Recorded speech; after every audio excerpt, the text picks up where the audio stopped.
Hey, what's going on, guys? So we're going to be casting this game between Michaelini here in the blue at 11:33 versus Egg Makes Dex here in the red at 11:74. So he's going to be starting Swap Frog and he's going to activate the effect. So let's see what he goes. He's going to send a Treeborn. There is a few different ways to play like Monarchs. I mean, there's a Lancer Monarch variant. He's going to Duality. Ryza, ooh, so it looks like it's most likely going to be just Monarchs, I'm guessing, but BLS is there. So he's maybe playing Tour Guide Monarchs, because, I mean, there is Caius, I mean, there's also, Veilers for the lights, so definitely adding BLS is a great card to add. So let's see what he can, okay, he's just going to end his turn, which isn't any surprise. I mean, usually you don't want to set anything in Frog Monarchs, because then you couldn't get back your Treeborn. However, there is a card called Treacherous Trap Hole, which is quite good. That is, played in that deck. But seeing Ryza, I don't think it is Sea Lancer, but it's possible. I mean, some people do like Ryza over Caius. But yeah, Caius is definitely, I think, is just too good. But against certain other decks, Ryza is just a lot better. He's just going to end his turn there, so possibly we have a Gores in hand. But remember, when you're playing against a Monarch player, if there's nothing on the field, they can't really do much other than summon Swap Frog, which our player already had in the red. So I mean, he can just poke with Swap Frog and just keep on poking him, because the thing is, when there's no targets for Monarchs, Monarchs are mandatory, except for there's a few that are not mandatory, like I think Mobius is a can effect, but Ryza and Caius are mandatory.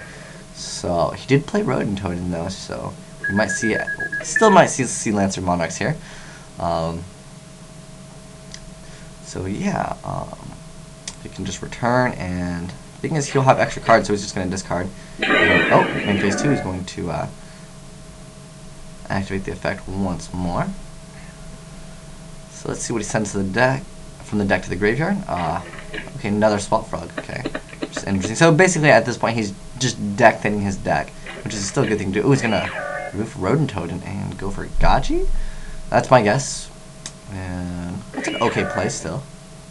I feel like that's still pretty solid. I mean, he's got his defense up, and, he probably has a Monarch in his hand. I mean, we know for sure he has Blackluster Soldier. So at any time, once he gets that Light and Dark, that is, in the graveyard, because at the moment he has none, but, he's going to Space Typhoon that. And it was Mirror Force, interesting choice. He's going to make a formula here. Interesting. I mean, I don't know what he was worried about, why he had a Space Typhoon. I mean, was he warning a Formula Synchron? Don't know if that's worth it. I mean, using a Veiler, I mean, depending on what deck you're playing against. I mean, our player in the red doesn't know what the player in the blue is playing at the moment, so yeah, so let's see what our player in the blue does. I mean, he could still just play really, sit back and not do anything. And a Dark Hole comes out. And I don't know if that's worth Dark Holing. I mean, unless you can go for games somehow. I don't believe Dark Hole was the correct answer there. I mean, Formula's not that big of a threat. I mean, it's only got 1500 defense. I'm just gonna see. Oh, good for Alias. Okay. I still don't understand the reasoning behind. I mean, I know that Formula gains another 400 defense, but what good does that do? Because, oh, see a Solar Change come out. But if he has Gemite, Forbidden Lance, and so he's going to Lance his own monster. And so he's going to Tribute, and he's going to sack for Caius. Although he still can't attack this turn, even though Soul Exchange was basically negated, you can't attack. If you activate it, yeah, it's unfortunate, you still can't attack. So yeah.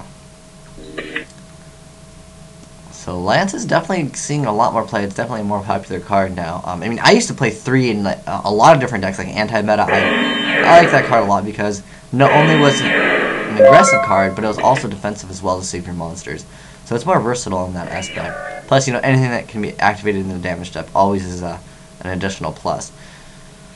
Protect that face down, which I guess is like okay, I was gonna say maybe Ice Edge or like Ocean. He's going to sack Treeborn from Malicious. Interesting choice. Overlay. Ooh, this is something new. I have not seen this yet. So let's see what he ends up going for. He's going to go for a Stellar Ptolemus, Monsieur. 7. Okay, so what does this one do? Oh, so he gets to add one light monster or something?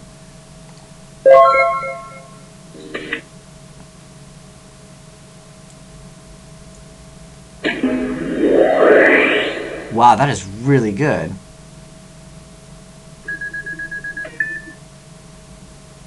That card is really good. And 2,700 attack. I mean, that was a surprise. I didn't expect to see that come out in Monarchs, but, you know, that's a really good thing. I mean, you can recycle different cards.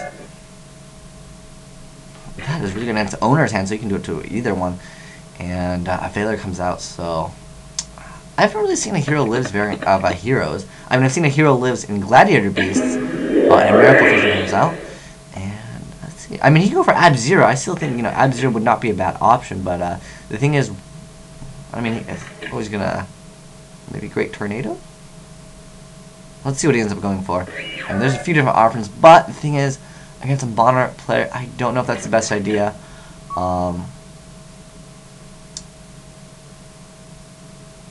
Yeah, okay, so he went Water plus Light.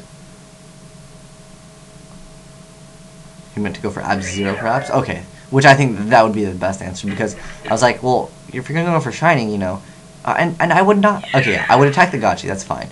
I was going to say, I would not attack into the bigger monster. Just because now, I mean, our player can still, that Stellar card just seems really good, though. But I mean, against adding, you know, what is there to add, really?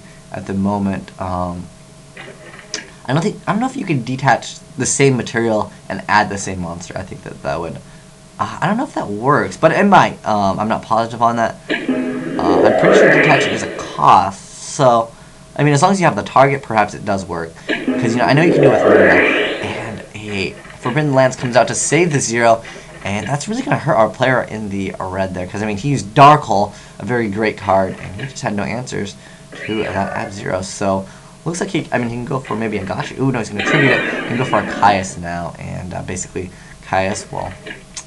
Oh, no, he's targeting the other card. Interesting choice here. I don't know why he wouldn't target Absolute Zero, so let's see what that card was. It was removed. A Gemini Spark. Not that, you know, it was too active. He's going to remove a Dark and a Light. Ooh, and BLS? Oh, okay, he's just going to go for Mally. Okay.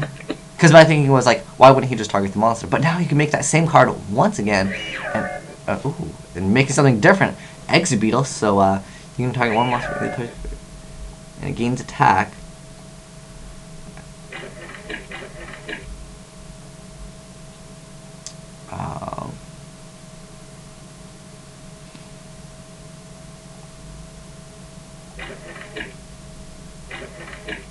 Okay, so he's just making it go to the grave. Okay. Okay, that's interesting. And now he can go for Blackluster Soldier. Well, at least that's my guess. But this is a really unique Monarch deck, and I think it's really cool. You know, it has Mallies. I'm thinking it might have D-Draws. I'm not sure. Then yeah, he's gonna go for BLS, and then he's gonna go for Monster Reborn. And at this point, it's game. But that was a really interesting deck. I was surprised. I didn't expect to see any of XYZs and Monarchs, but you can definitely see how XYZs, you know, really did change the mechanics of the game. And that was a quite awesome duel. I don't think our player in the blue made any misplays. It was just our player had like the better deck. But thanks for watching, guys. Asian Eyes White Dragon signing out.